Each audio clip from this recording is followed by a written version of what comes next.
Okay, so now we're going to take a look at the Chevy Bolt.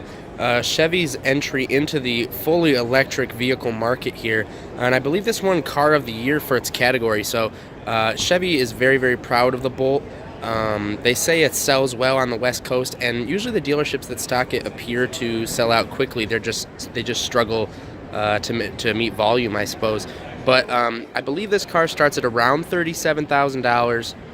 And you get that federal tax rebate, so bringing that price down a little bit. You can check all the facts on Chevy's website. What this video is really purposed to do here is kind of show you a little hands-on experience with the car, things that you won't get just looking, figures and facts up online. So we can take a look at the trunk space here in the Bolt.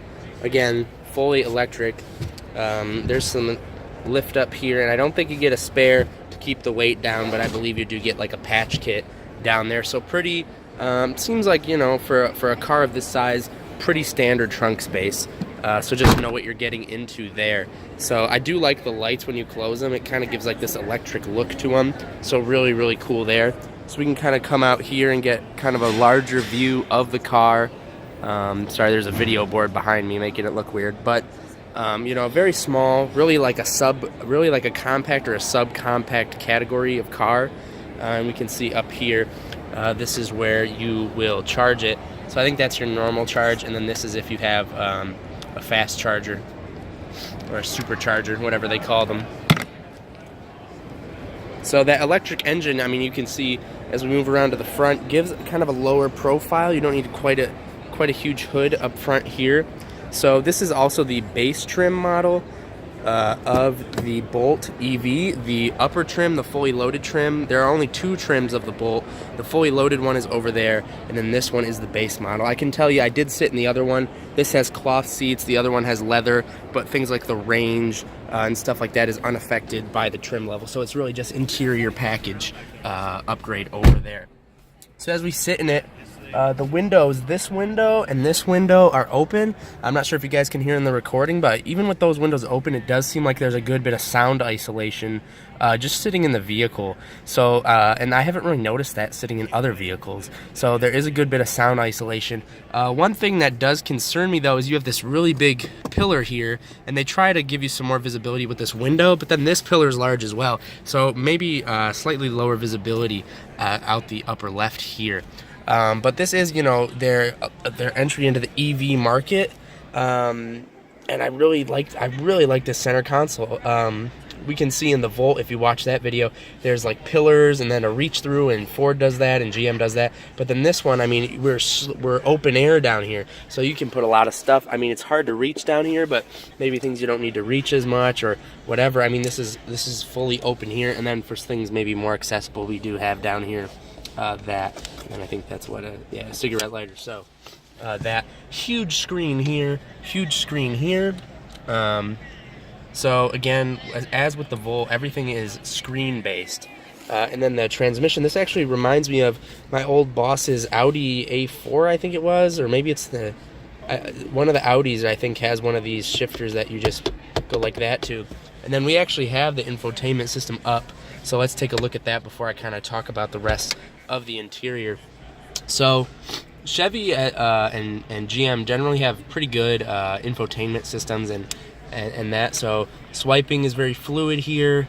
But the big thing with the Bolt especially is this energy tab, and this can tell us a lot about the energy score. So the technique, so if you use that, there's one pedal braking, so you can use regenerative braking, the terrain you drive on, the climate setting, so if you blast the heat or the AC, that's obviously going to lower your battery life. And then the outside temperature, of course, colder temperatures do affect battery quite a bit. So, that you can only control some of those probably, but you want to control what you can. It gives you graphs of these. I mean, was definitely designed by engineers. It looks nice aesthetically, but I'm not sure how many people are going to want to look at a graph of their efficiency, I suppose, if you're trying to maximize that. But it does look really pretty, and it looks way better than what I've seen from Volkswagen and what I've seen from Ford, just in terms of the presentation. They obviously don't have EVs like this, but they do have infotainment systems and just graphs. So really nice UI here. I'm really impressed by what we're seeing. So, but anyway, here you can see your energy used. your distance traveled, that, you know, what goes into that, your climate settings and your driving, obviously, is going to be more, and then battery conditioning. So that all affects, that everything affects there. And then when you go to energy, you can go to the flow tab, so we can see kind of where, I think this live updates when you're driving. I'm not entirely sure what this piece of the graph does.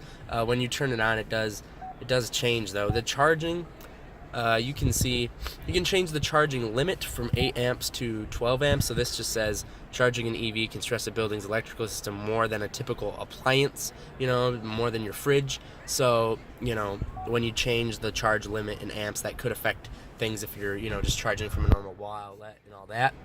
Priority charging, you can do the charge immediately up to 40%. If you do like departure time, so you would say, okay, like I'm not leaving for a day or two, I'm just staying at home, but I want to charge this up to 40% in case I have to go to the store, or you know, something like that. So, and then you can temporary override for the charging and all that. So it does seem to give you like really fine-tuned control over, you know, charging, which is nice, because obviously when you're buying an EV, you're going to have, you know, it's just not as easy as you know, driving a gas vehicle in terms of refueling or charging. So, and then energy settings, location based charging, not sure what that is. You can do hilltop reserve. Someone did tell me about this. So you would turn this on if you were at home and you live at like the top of a hill or something. So it would only charge your battery up to a certain percentage, and then it would say, okay, you're going down a hill, and then it would use regenerative braking to top off and charge that battery for you. So I mean, it seems like a lot of optimization really went into this. I mean, it seems really well engineered. I would buy the base model trim. I know this is hard plastic, but I love the design. I mean, look at the intricacies in that. I mean, it just looks exceptional. The cloth seats here, I think, are actually super, super comfortable, and they're two-toned, which gives them a little bit of character, and you have this different trim color, too. So, really, I don't think you're missing out by buying the base trim of the Bolt. I mean, it just seems really, I mean, this is an awesome car, and I'm excited for the future of electric cars, because I took a look at the Volkswagen e-Golf, didn't take a video because I thought that car was horrible, and then we can take a look, we can see here, gotta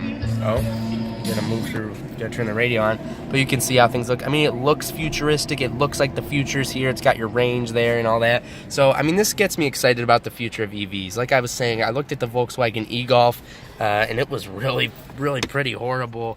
And some of the other cars, like the Ford Focus electric, I don't think they had it out, but that car is pretty much an embarrassment to electric vehicles. So this car gets me excited, and it pushes the competition forward. So really like this car. I love the infotainment system. Great job by Chevy and GM on that one. And it seems like a great car, and I've seen a few of these around my college campus. So I think professors might be buying these because, you know, they don't have to go a long distance. But the range on these is really good. I believe it's like 238 or 220. So for the price range that it's in the EV market, you're not going to get a better vehicle for this price, undoubtedly. Now the Tesla Model 3 and things look to change that, but this Bolt EV is something that you can buy today. You know, you can go get this, and you know, the Tesla and other manufacturers either don't have offerings that are as good as these, or they're not available yet. So exceptional job by GM with this car. You know, I'm really excited about it. Let me know what you guys think in the comments section down below.